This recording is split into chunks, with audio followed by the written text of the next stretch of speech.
Partagez vos observations avec Benoît Dutrisac par courriel. dutrisac@commercialcube.radio. Avec Antoine Robitaille. Monsieur Robitaille, bonjour. Mais bonjour Benoît, comment vas-tu? Ça va bien. Dis donc, c'est quoi la chicane avec Guillaume Clich-Rivard? J'ai vu ça passer, là, en gros. Oui.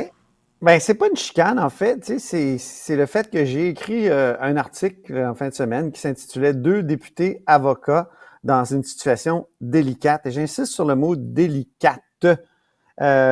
Pourquoi? Parce que moi, je considère que c'est une situation délicate. Une personne qui est députée, avocat, expert en droit de l'immigration, critique en matière de l'immigration pour Québec solidaire. Puis en même temps, il y a un cabinet de 5 à 10 employés, donc il y a des avocats qui travaillent pour lui, qui fait du droit de l'immigration. Et il travaille encore, il est encore propriétaire de ce cabinet-là, M. Clich-Rivard, j'ai découvert ça. Donc, quand il y a des profits au cabinet, il est l'unique actionnaire, donc c'est lui qui fait des profits, donc il encaisse les profits. Alors là, moi, je me suis dit, c'est délicat. J'ai pas dit qu'il était un fraudeur, j'ai pas dit qu'il était en conflit d'intérêts, mais je suis tombé sur un autre avis qui avait été produit par la commissaire à l'éthique sur une députée avocate, Marie-Claude Nichols, qui, quand elle a été chassée du caucus libéral, est devenue indépendante. Là, elle s'est dit, ben, j'ai peut-être un peu de temps de libre. J'ai aussi ma paye a baissé. Tu sais, quand tu quittes un caucus, il est possible que tu n'aies plus de présidence de commission, d'affaires de même, toutes sortes de petites grenailles qui s'ajoutent à ton salaire. Ben, tu te dis, peut-être que j'aurais le temps de faire juste un peu de droit familial, qui est ma spécialité. Alors, elle a demandé à la commissaire à l'éthique et j'ai obtenu l'avis. Et il est fascinant, l'avis. Il dit, c'est vrai qu'il n'y a pas d'exclusivité de fonction dans le code d'éthique de l'Assemblée nationale, mais si vous pratiquez le droit, il ne faut pas que ça soit quelqu'un de votre comté qui est votre client. Il ne faut pas utiliser cellulaire ou courriel avec les appareils de l'Assemblée nationale. Il faut faire ça les soirées de fin de semaine parce que on s'attend à ce que vous soyez assidu dans votre emploi. Il y avait tellement de conditions que Marie-Claude Nichols, elle a dit, ben moi, je pratiquerai pas. J'habite à Vaudreuil, j'irai pas faire des divorces à Magog, là, alors que je suis à l'Assemblée nationale.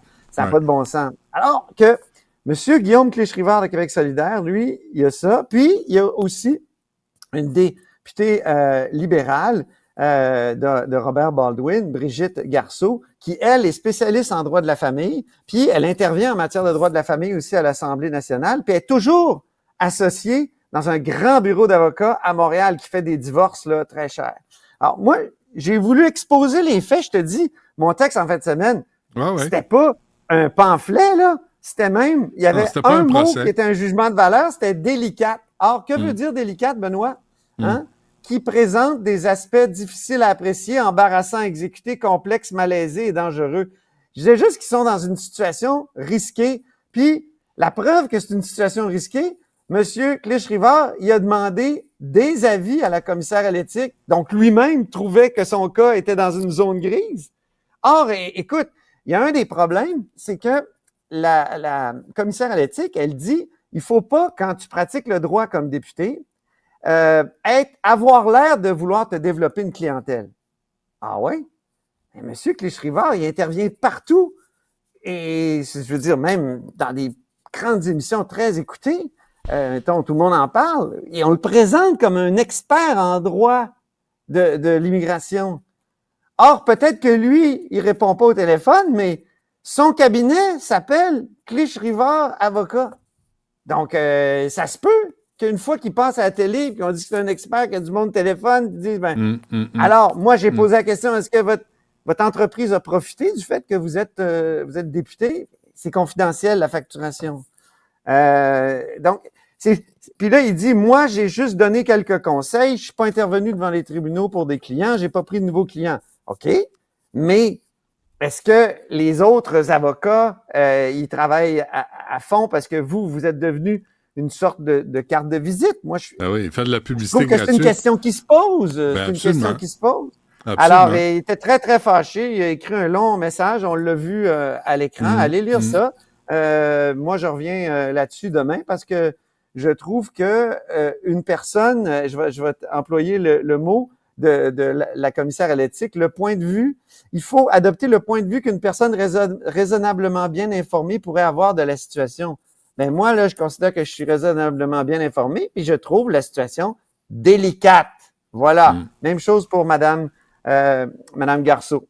Alors, j'ai jamais eu, et il faut dire, là, j'ai eu l'avis de la commissaire à l'éthique de Marie-Claude Nichols, j'ai jamais eu l'avis de M. Clich-Rivard, sauf la conclusion. Puis Madame Garceau, ils ont commencé par me dire qu'ils ne trouvaient pas l'avis écrit, puis que finalement, ils ont dit « Ah non, c'était 2 avis oraux. » Qui ça, Moi, les libéraux. Ah oui. Les libéraux, parce que j'ai eu affaire au service de communication. OK. Bon, mais les questions sont tout à fait pertinentes, Antoine. Voyons donc. Oui, c'est ça. Ils peuvent bien faire un caca nerveux, mais si tu fais de la publicité gratuite parce que tu es un élu, puis que par le fait même, ben on se réfère à ton cabinet, il est peut-être pas là, mais il y a des employés, et puis c'est lui qui en retire les profits. Il faut ça fait presque 20 ans. 20 ans que je suis ici, là, je n'ai vu beaucoup de politiciens qui ont été obligés soit de vendre leurs actions dans une entreprise, soit de mettre ça, tu sais, comme Fitzgibbon en fiducie, justement pour éviter les situations délicates. Bon, ben voilà. Alors, peut-être que c'est... voilà. Transport en commun? Oui, grosse rencontre actuellement. Et on aimerait ça pouvoir détourner le fil de Teams actuellement parce que tous les maires discutent avec la ministre des Transports, Geneviève Guilbeault. Et moi, je pense que Geneviève Guilbeault là, va mettre un peu d'huile dans l'engrenage parce que jusqu'à maintenant, on peut le dire, Benoît, ça tournait plutôt carré. Pourquoi? Parce que j'ai l'impression qu'elle avait pris une position de négociation très ferme du départ. Là. Tu sais, quand tu commences à négocier, là, tu y vas fortement. Mais elle est tellement allée loin qu'elle a eu l'air de se foutre du transport en commun puis de dire, ben moi, vous n'aurez plus une scène de moi. Alors, mais et c'est vrai qu'il y a un problème. Il y a un problème on en a discuté plusieurs fois la semaine passée, de déficit structurel, c'est-à-dire lié au financement du transport en commun, déficit conjoncturel lié à la COVID qui a réduit l'affluence dans les transports en commun. Je sais pas l'affluence, mais en tout cas, tu sais ce que je veux dire. L'achalandage, voilà. Ouais. Donc, il y a des problèmes, il faut les régler. Il y a à peu près, je pense, en tout, là, au Québec, il y a 600 millions de déficit des sociétés de transport en commun. Puis à Montréal seulement, c'est 400 millions.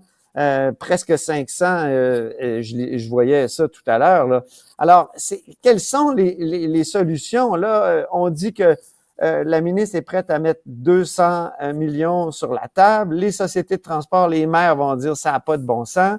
En tout cas, ils vont peut-être arriver à un moment donné à un montant acceptable, mais il y a un problème fondamental avec le financement du transport en commun. Il faut vraiment régler ça, puis je pense pas que ça soit aujourd'hui que ça va se régler. Il y a toutes sortes de pistes de solutions. La semaine passée, je t'ai parlé de 3 pistes. Peut-être les fusions des sociétés de transport pour rendre ça plus simple. Là, en fin de semaine, on m'a expliqué là, que des fusions, là, ça serait extrêmement complexe parce que ça serait un peu comme les fusions municipales, c'est-à-dire est-ce qu'on réduirait vraiment les coûts parce que il y a des conventions collectives qui sont beaucoup plus avantageuses dans certaines sociétés de transport que dans d'autres. Donc, est-ce que c'est ça la solution? L'autre solution, c'est peut-être de permettre aux villes de taxer davantage. Ça, on l'a vu, mais ça met les villes et les maires dans des situations difficiles. Ouais. Il y a déjà, on m'a dit que la contribution au transport en commun là, qui a été appliquée à partir de 1992, c'était 30 $. Dans la région de Montréal, c'est rendu à 49 $. Donc, on a à 59 $, on a pratiquement doublé cette contribution-là. Ben, dans le reste du Québec, c'est resté à 30. Est-ce qu'on pourrait monter partout? Mais là, c'est encore une fois des taxes, puis les gens vont se fâcher. Mais il faut voir comment les sociétés de transport sont gérées aussi, là. Quelles décisions sont prises.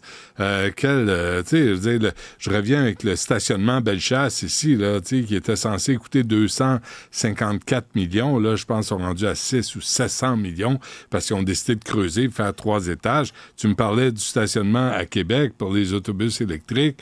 Là, tu sais, il y a ça aussi, là, la gestion. Faut voir si c'est open bar, tu sais, si c'est bar ouvert pour tout le monde. Peut-être qu'il faut revoir notre capacité de payer. Tu as tout à fait raison. Puis Québec est en train de faire des audits des sociétés de transport. On va avoir la réponse fin septembre, d'après ce que j'ai compris. On va en avoir des réponses à ce moment-là. Là, on va pouvoir décider puis pointer du doigt là où il y a de l'argent qui se perd. Ça, c'est certain. OK. Rapidement, Antoine, au PLQ, au Parti libéral, c'est très, très excitant, là. Je finis parce que je voulais que tu sois érotisé par ça. Carlos Letao appuie Fred Beauchemin, alors qu'il n'est pas encore candidat, mais tu sais, il n'est pas encore candidat, Fred Beauchemin. C'est un député, Fred Beauchemin, en passant, parce qu'il y a bien des gens qui ne savent pas. C'est un député libéral de Marguerite Bourgeois. Donc, moi, je pense que Carlos Letao, l'ancien ministre des Finances de Philippe Couillard, lui, il veut stimuler la course. Il l'a dit d'ailleurs, tous ceux qui veulent y aller, c'est le moment de passer à l'action. C'est vrai que c'est pas une course qui attire. Ils ont Denis Coderre qui, moi, on m'a dit, il y a des gens qui m'ont dit au Parti libéral, on espère qu'ils se perdent sur le chemin de Compostelle. C'est pas gentil, hein? C'est vraiment pas fin. Ils sont méchants au Parti libéral. Vraiment méchants, mais il y a bien des gens qui veulent rien savoir d'un chef Coderre. Écoute, et bon, il y a d'autres noms qui se la fine bouche, hein? Mais je voulais juste faire remarquer que ce que Carlos Letao aime dans la proposition de Fred Beauchemin jusqu'à maintenant, c'est que c'est le candidat de la rigueur budgétaire. Or, Carlos Letao, il est très sympathique, très compétent, mais il est marqué au fer rouge par un mot, l'austérité des années Couillard. Donc, est-ce que c'est évident que la question qu'on poserait à M. Beauchemin et que je vais lui poser, c'est vous dites rigueur budgétaire, qu'est-ce que ça veut dire la rigueur des années Coiteux-Létard, là, qui a été très dure. Même M. Létard, moi, à mon micro, puis à bien d'autres micros, il a dit que il était allé trop loin dans la rigueur budgétaire, notamment en matière d'éducation, parce qu'il n'y avait pas assez d'informations. Puis c'est vrai que le ministère de l'Éducation, ils sont pas bien bons dans les données. Oui, c'est ça. OK. Clin d'œil de fin de chronique, c'était quoi? Oui, c'est Enrico Ciccone sur Twitter. On peut le voir peut-être. On voit donc le premier ministre qui se promène avec des pommes et des oranges. Puis Enrico Ciccone du Parti libéral, il dit « Le ministre de l'Éducation devrait se servir de la sagesse du premier ministre en matière de collation saine. Ça fait longtemps qu'on sait que la nourriture transformée est mauvaise pour la santé des enfants. » Je trouvais que c'était un beau clin d'œil de la part d'Enrico Ciccone. Mangez des fruits! Bien dit. Parfait. Merci, Antoine. À demain. Salut.